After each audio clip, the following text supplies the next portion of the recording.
All right, good morning, everybody. It's not morning yet. It isn't? No? Okay. It is before morning. It's before morning. Yeah. But we're both at home here. We are. It is Wednesday. We are still reading in that book there. We are switching to now we're back in Ezra. Ezra chapter 3.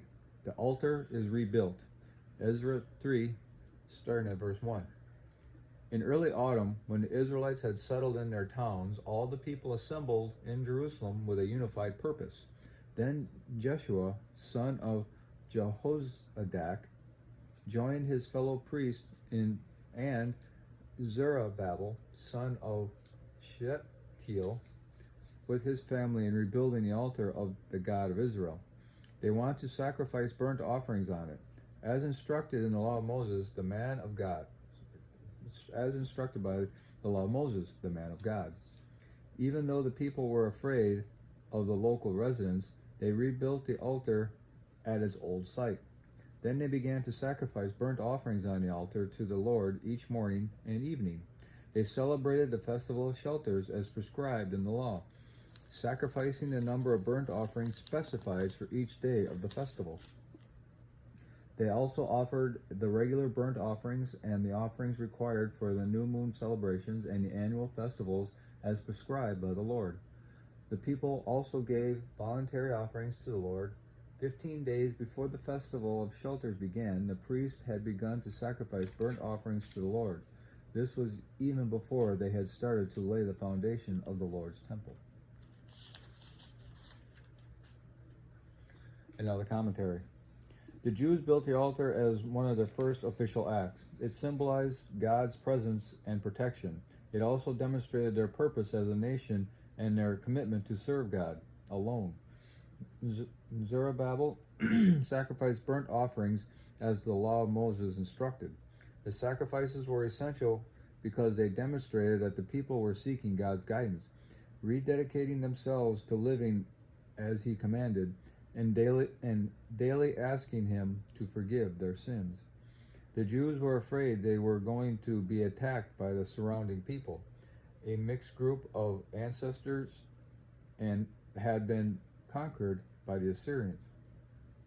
Foreigners had been forced to resettle in the northern kingdom of Israel after Israel was defeated and her people taken captive in 722 BC.